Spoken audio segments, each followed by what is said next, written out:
Oi, eu sou Daniel, professor de História, trabalho na Secretaria de Cultura e Turismo aqui atendendo as pessoas no museu e você está no Saber em Casa. Bom, no vídeo de hoje eu vou abordar sobre patrimônio imaterial, que é um dos temas abordados no Museu de Santana de Parnaíba. Nós estamos numa sala do museu, especificamente onde trata do patrimônio imaterial. Então aqui atrás de mim tem um texto explicativo sobre o patrimônio, né? Patrimônio tem a ver com herança, com legados, qualquer coisa que a pessoa deixa para os seus filhos, seus netos, né? O que ela deixa de herança. Ela deixa os seus bens. Seus bens pode ser carro, pode ser casa, pode ser dinheiro, como pode ser outros elementos que não sejam referentes a valores, né? Como é o caso de uma festa, de uma música, de uma dança. Isso também é considerado patrimônio, uma herança. Isso aparece na Constituição Federal. Então, no artigo 216, tem o seguinte texto: constituem o patrimônio cultural brasileiro os bens de natureza material e imaterial, tomados individualmente ou em conjunto, portadores de referências à identidade, à ação, à memória dos diferentes grupos formadores da sociedade brasileira, aos quais se incluem então as formas de expressão, os modos de criar, de fazer, de viver, as criações científicas, artísticas, tecnológicas, as obras, os objetos, os documentos, as edificações e demais espaços destinados às manifestações artísticas e culturais. E os conjuntos urbanos, os sítios de valor histórico, paisagístico, artístico, arqueológico, paleontológico, ecológico e científico. Então, basicamente, é disso que a gente está tratando nessa série de vídeos de educação patrimonial, né? De elementos da identidade. Beleza? Agora, olha que interessante essa questão que caiu no Enem no ano de 2014. Acompanhe aí na tela. Queijo Minas vira patrimônio cultural brasileiro. O modo artesanal de fabricação do queijo em Minas Gerais foi registrado nesta quinta-feira como patrimônio cultural e material brasileiro, pelo Conselho Consultivo do Instituto do Patrimônio Histórico e Artístico Nacional, o IPHAN. O veredito foi dado em reunião do Conselho realizada no Museu de Artes e Ofícios em Belo Horizonte. O presidente do IPHAN e do Conselho ressaltou que a técnica de fabricação artesanal do queijo está inserida na cultura do que é ser mineiro. Folha de São Paulo, 15 de maio de 2008. Olha só, aí entre as alternativas tem aqui pedindo o seguinte: entre os bens que compõem o patrimônio nacional, o que pertence à mesma categoria citada no texto, que está representado em, aí no caso ele está falando da alternativa que equivale à ideia do queijo em Minas, né? Do saber, do ofício de fazer queijo.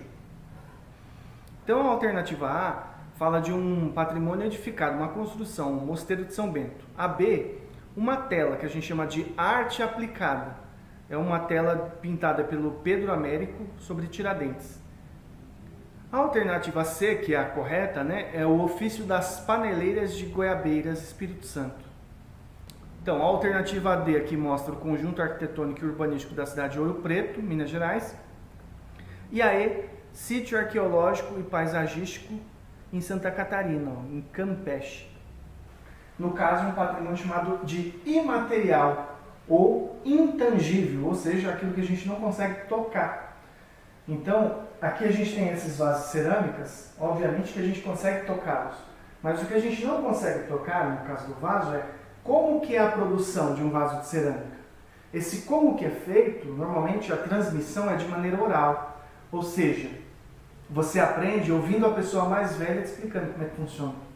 O samba de roda da Bahia é considerado folclore ou uma tradição a ser preservada, né? Um patrimônio imaterial. E das coisas que eram usadas para fazer o samba, tinha a viola, que ninguém sabia fazer.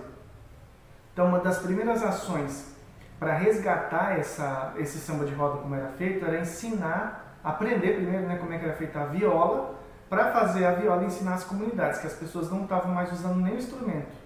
Estavam substituindo por outros.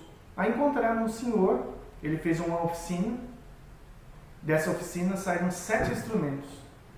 E aí 3 dias após ele fazer essa oficina, ele faleceu. Então, se ele não tivesse feito essa oficina, esse conhecimento tinha se perdido. E aí é um ditado que é o seguinte: os mestres, né, do saber da cultura popular, que é o patrimônio material, são como as bibliotecas, né? Então, o conhecimento está na cabeça deles. Se ele vem a falecer, é como se uma biblioteca pegasse fogo. Ninguém nunca mais ia ter contato com aquele conhecimento. Situada em um ponto estratégico às margens do rio Anhembi, hoje chamado de Tietê, a vila de Parnaíba abastecia os bandeirantes antes de seguirem viagem. Uma das comidas típicas da época, ainda apreciada na região, é a tradicional paçoca de carne.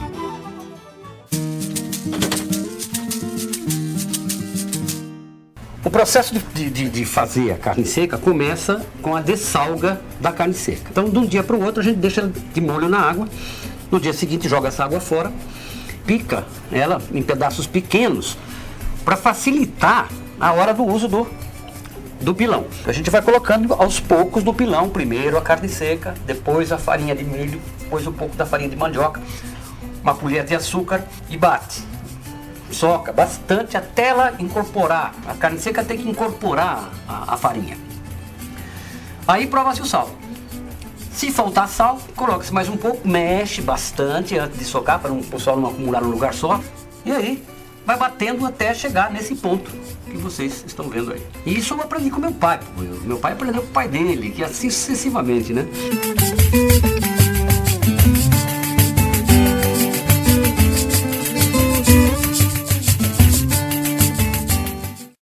Na sua família tem também alguma receita, alguma tradição de família, alguma superstição, alguma história, que é um patrimônio que é passado de pai para filho, para neto, e esse patrimônio se mantém, né? É isso aí, espero que vocês tenham gostado, a gente se vê no próximo Saber em Casa.